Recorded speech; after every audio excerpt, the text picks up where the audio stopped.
Құрметті қала тұрғындары және біздің оқырмандар, 24 қыркүйек 21 жылы ұлттық музейімізде рухты қалам қайраткерлері атты әдеби форумға қош келдіңіздер. Мұқағали залы рухты қалам қайраткерлері атты әдеби форумға арналған. Әдеби форумда Мұқағали Мақатаевтың шығармашылығы кітап инсталляциялары арқылы берілді. Аққу айдыны инсталляциясы. Аққу айдының инсталляциясында Мұқағали Мақатаевтың өмірі мен өмір жолындағы отбасындағы адамдармен бірге таныс болған, бірге жұмыс жасасқан, өмірлік достар болған замандастарының суреттері, отбасының суреті және өзінің жыр жүрегінен шыққан өлеңдері орналастырылды. Аққу айдыны деп аталатын себебі аққу Мұқағали Мақатаевтың өміріндегі киелі құстың бірі болған. Мұқағали Мақатаевтың өмірбаянын толық таныстыру үшін оның шығармашылығы мен өмірбаянына арналған кітап көрмесі орналастырылды. Кітап көрмесі бір өлеңі бір елдің мұрасындай атты кітаптармен көркемделді.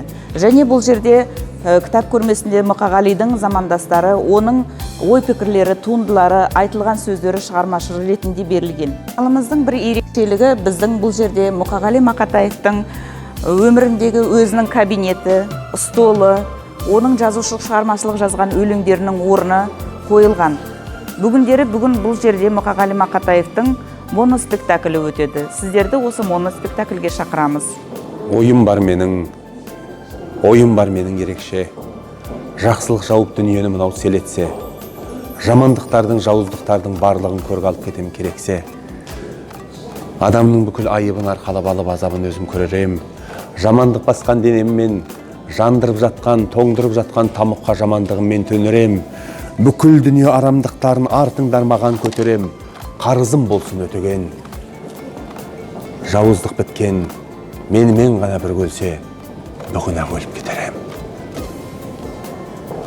Армансыз барып, көрімнің аузын жапқасын, уа дүниедегі тірілер жамандық іздеп бақпасын. Жауыздық жатқан, арамдық жатқан көрімнің қақпасын келіп.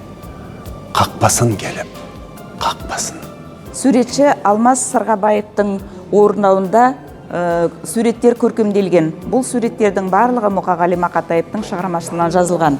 Суреттердің аты Хан Тәңірі суреті, Күтті суреті, Ана суреті, Қорқыт суреті, Қобыз суреттері осы жерде орналастырылған.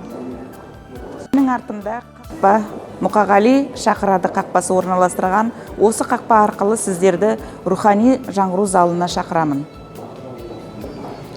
Білім тамырынан өскен ағаш ретінде, осы символ ретінде ағашқа орналастырылған мына кітаптар арқылы кітаптың білімін көрсетеміз. Кітаптың адамдар өміріндегі орнын көрсетеміз. Тарихқа үңілтеміз. Тарихқа үңілте отырып сіздерді осы кітапханалар ұйымдастырған инсталляциялар, кітап инсталляциясы. Бұл үлкен құдық инсталляциясы. Құдық дегеніміз бұл көне заманда аталарымыз халықты шөлден құтқарған болса, бұл замандағы құдықтың мағынасы инемен білім қазғандай дегендей, құдықтан шерпіп білімді сумен алғандай деп, осы білім кітабы, білімді сусындату үшін, осы кітаптардың мағынасын түсіндіру үшін инсталляция құдық ретінде берілді. Тағы да бір киелі инсталляциямыз бұл қазақтың киіз үйі. Қазақтың киіз үйі бұл қазақтың ошағы. Әр ошағымыз берік болса, білімімізді берікте болады деген ретінде осы инсталляция орналастырылған. Тарихымыздан білетіндей елін, жерін жаудан қорғау үшін арнайы қамалдар орнатылған. Сондай қамалдардың бірі біздерде кітап көрмесі арқылы берілді. Қазақ тарихы көне тарихтарға бай болғандықтан осы қамал бұл да қазақтың көне тұрған қорғандарының бірі болып саналады. Қазақ даласында көптеген тас қорғандар, үңгірлер көруге болады. Сол тас қорғандарда, үңгірлердің ішінде көне тарихи жазу таңбаларын көресіздер. Сол таңбаларды біздер осы кітап инсталляция арқылы көрсетейік деп сіздерге осындай инсталляция ұйымдастырылды. Және де көріп отырғандарыңыздай осындай таңбалар, жазулар бұл қазақ даласынан ұшып ең алғашқы шыққан жазулардың бірі осы қазіргі заманға ұласып келе жатқандай көрініс инсталляция арқылы берілген.